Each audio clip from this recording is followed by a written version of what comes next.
तब तो चंद दिनों की बात है, क्या आप इंतजार लोग कर सम्राट लीजिएगा। चौधरी के नाम पे राजी अरे हो गए हम थे? लोग किसी नाम पे हम लोग कैसे राजी कहे।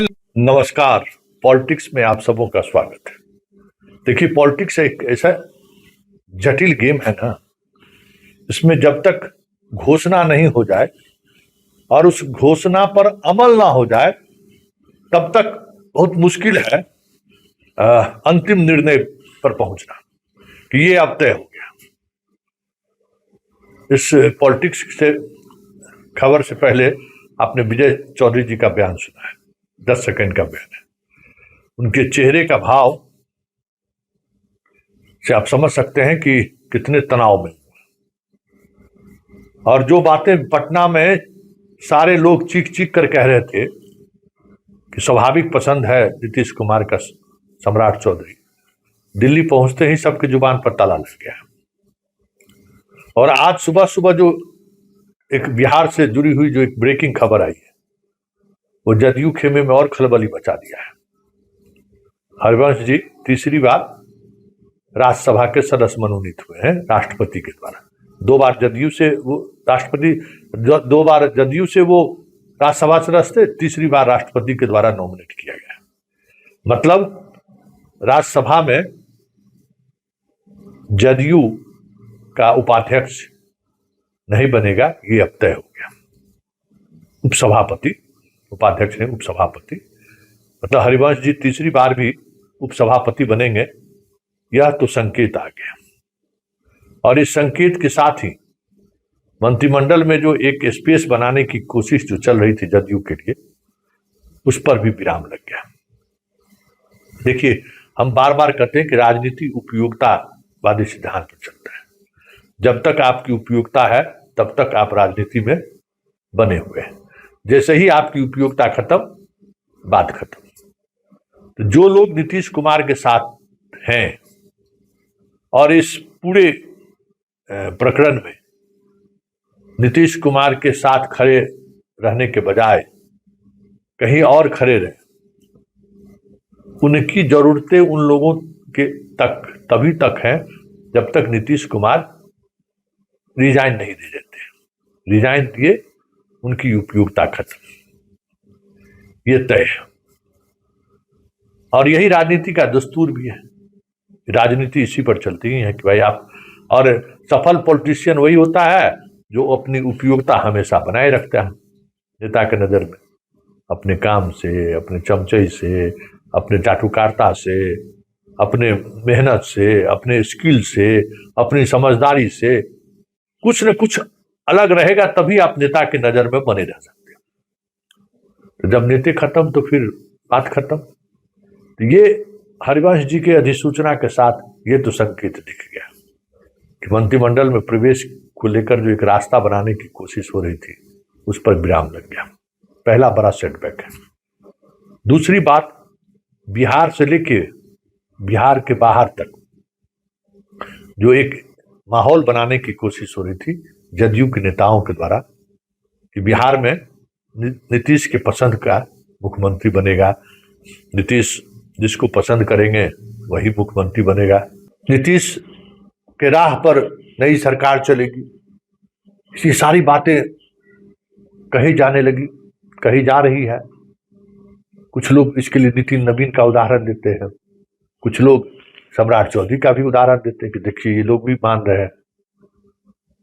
और ये भी लग रहा है कि जो चीजें चल रही हैं उसमें कुछ न कुछ इसी बहाने साध भी लिया जाएगा। लेकिन अब वही बयान, वही नीतीश का हाथ उठाने वाला वो तस्वीर, वो वीडियो लग रहा है सम्राट पर भारी पड़ रही है, क्योंकि शाह और मोदी के लिए बिहार बहुत मायने नहीं रखता है। बिहार में बीजेपी की सरकार बन जाएगी, ये ज्यादा मायने रखता है। नीतीश फिनिश है, ये समझ चुके हैं, और 29 और 30 में क्या होगा कौन दिखाएगा। इसलिए नीतीश के साये से सरकार ही नहीं, पूरी मशीनरी को उससे दूर कर दे, ये कोशिश शाह और मोदी की है, ऐसा अब दिखने लगा है। ऐसे में विजय सिन्हा, उनकी उपयोगिता क्या थी? नीतीश को गलियाओ, नीतीश को वो गलियाए तो उसका पुरस्कार उनको मिला। अब नीतीश है नहीं तो किसको गलियाएंगे? तो जो विजय सिन्हा को पुरस्कार मिला था, उनकी उपयोगिता अब खत्म है। मोदी और शाह की नजर में अब उनकी उपयोगिता खत्म है। अब देखिए आगे क्या होता है।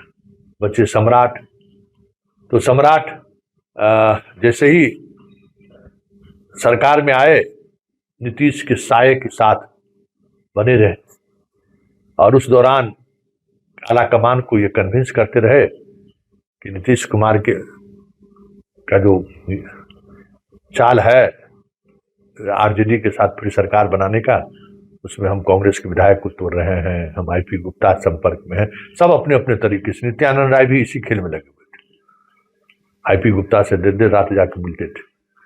ये सारी चीजें चल रही हैं, लेकिन ये जो बात जदयू की तरफ से कही गई कि पसंद के मुख्यमंत्री, तो आज विजय सिंह चौधरी जब बोल रहे थे तो उनके चेहरे के भाव से आपने समझा ना कि कितना दिल्ली जाते ही हिल गए हैं।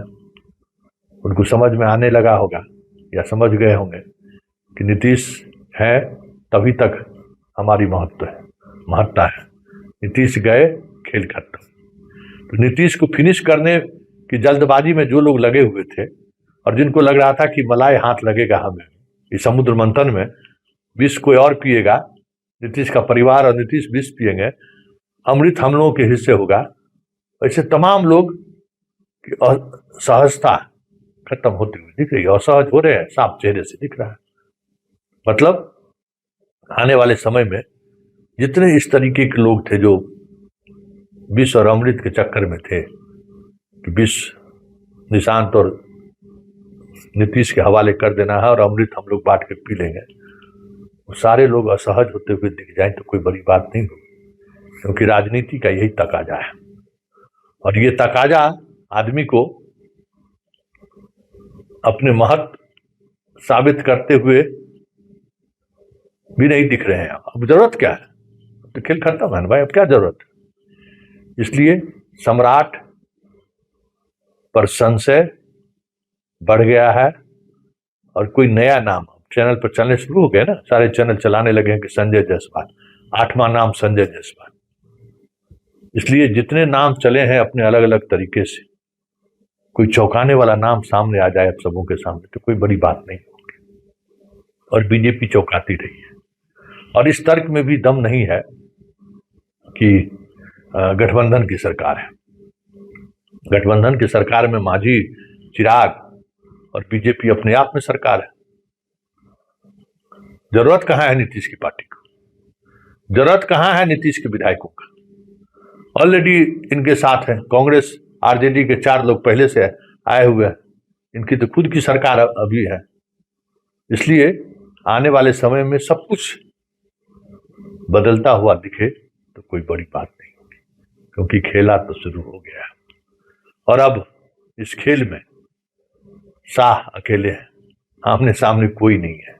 जिसकी जो जिम्मेवारी दी गई थी उन्होंने जिम्मेवारी का निर्वहन कर दिया है, उनका खेल खत्म। इसलिए बिहार के सीएम की कुर्सी पर कौन बैठेगा, जो तय दिख रहा था ना, वो अचानक अनिश्चितता के भंवर में फंसते हुए दिख रहे हैं। पॉलिटिक्स में इतना ही, इजाजत दीजिए, नमस्कार।